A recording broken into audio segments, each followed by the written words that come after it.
Diet करताय तरी सुद्धा वजन कमी होत नाहीये, महागड्या सप्लिमेंट्स घेताय, वेगवेगळे महागडे डाएट प्लॅन करताय, तरी सुद्धा तुमचं वजन कमी करत नाहीये, तर यासाठी माझा पूर्ण व्हिडिओ बघा, जेणेकरून वेट लॉसला तुम्हाला हेल्प होणार आहे आणि हेल्दी लाईफस्टाईल तुम्हाला भेटणार आहे. तर सुरुवात करूया आपल्या 10 टिप्स सोबत. माझी सगळ्यात महत्वाची टिप, तुम्ही तुमच्या ताटामध्ये भाकरी ऍड करा. चपातीला थोडे दिवस रामराम ठोका, जेणेकरून तुम्ही जर भाकरी खाल्ली तर तुमचं पोट जास्त वेळ भरल्यासारखं राहील, कारण भाकरीमध्ये भरपूर फायबर असतं. जास्तीत जास्त प्रोटीन कशामधून भेटतं, तर तुम्ही कडधान्य खाल्ली पाहिजे. कडधान्य खाल्ली तर त्यातून तुम्हाला जास्त पोषण भेटतं आणि पचायला सुद्धा हलकी असतात. तर माझी दुसरी टीप होती, कडधान्य तुमच्या थालीमध्ये ऍड करा.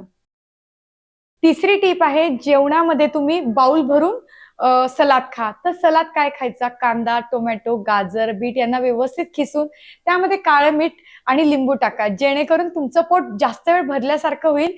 तुमच्या शरीराला पोषणही भेटेल, पचायलाही हलकं असेल आणि तुम्हाला त्याचा जास्त फायदा होईल. माझी चौथी टीप, तुम्ही ताक पिऊ शकतात. जेवणानंतर ज्यूस आणि कोल्ड्रिंक पिण्यापेक्षा तुम्ही जर ताक ऍड केलं तर ते तुम्हाला पचन सुद्धा चांगलं होतं, ऍसिडिटी कमी होते.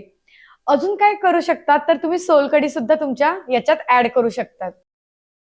माझी पाचवी टीप, आपण गुळ आणि दाण्याचा कूट जास्त वापरतो. तर गुळ जास्त वापरला तरी तो साखरेचाच एक भाग आहे आणि भाज्यांमध्ये जो आपण दाण्याचा कूट वापरतो तर त्याच्याने कॅलरीचं काउंट वाढतं. त्यामुळे मला असं वाटतं की तुम्ही गुळ आणि शेंगदाण्याचं कूट वापरणं थोडं कमी करा. रात्रीचं जेवण थोडं हलकं घ्या. उदाहरणार्थ तुम्ही पिठलं भाकरी खाऊ शकतात, खिचडी खाऊ शकतात, मुगाची डाळ आणि भाकरी खाऊ शकतात. त्याच सोबत तुम्ही सूप सुद्धा पिऊ शकतात. सूपने पोट लवकर भरतं. माझी 7वी टिप्स आहे, उपवासाचे पदार्थ समजून खावे. आपण भरपूर प्रमाणात साबुदाणा खातो आणि बटाटा खातो, तर ते खाणं थोडं कमी करा. त्या ठिकाणी तुम्ही राजगिऱ्याचं थालीपीठ किंवा भगर खाऊ शकतात. फोडणीचं तेल कमी करा. 1 ते 2 चमच्यामध्ये फोडणी दिली तर तुमचं वजन कमी करण्यासाठी फायदा होईल. चवीच्या मागे धावू नका. 9वी टीप आहे, संध्याकाळचा हेल्दी स्नॅक्स. तर आपल्याला भूक लागली की आपण वडापाव खातो, समोसा खातो, तर हे टाळा. त्याच्याऐवजी तुम्ही काय खाऊ शकतात, तर तुम्ही चुरमुरे खाऊ शकता ज्वारीचे, बाजरीचे किंवा त्याच्याऐवजी मखाना सुद्धा खाऊ शकता. तुम्ही जर हे सर्व खाल्लं तर पोषणही भेटतं आणि तुमची भूक सुद्धा नाहीशी होते. 10वी टीप आहे, पालेभाज्या खा. तर आठवड्यातून 3 ते 4 वेळा पालेभाज्या खाल्ल्या पाहिजे. उदाहरणार्थ मेथी, शेपू, पालक अशा जर भाज्या खाल्ल्या तर तुमच्या शरीराला पोषण भेटेल आणि आरोग्य तुमचं चांगलं राहील. दिवसभरातून जास्तीत जास्त पाणी पिलं पाहिजे. 2 ते 3 लिटर जर तुम्ही पाणी पिलं तर तुमची भूक ही कमी होते आणि तुमचा शरीरात पाण्याचा इंटेक जास्त असला तर तुमच्या आरोग्यामध्ये सुधारणा होते.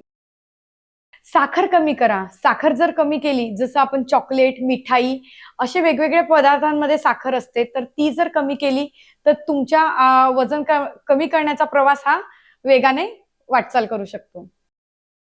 थोडं रोज चाललं पाहिजे. नुसतं डाएट करून तुमचं वजन कमी होत नाही. तर त्यासाठी तुम्हाला थोडं चालावं लागेल, थोडी एक्सरसाइज करावी लागेल. एक हलके-फुलके व्यायाम जसं योगा, झुंबा किंवा एरोबिक्स असे छोटे-मोठे व्यायाम करावे लागतील. कारण डाएट आणि वर्कआउट ह्या दोघांचं कॉम्बिनेशन केलं तर तुम्ही लवकर वजन कमी करू शकतात. तर मैत्रिणींनो, पुन्हा भेटू एका नवीन टॉपिक सोबत. आपला चॅनल हे हेल्दी लाईफस्टाईल बद्दलच आहे, तर ते व्हिडिओ वारंवार येत राहतील. तर सबस्क्राईब केलं तर पुढचा व्हिडिओही लवकरच येणार आहे. धन्यवाद.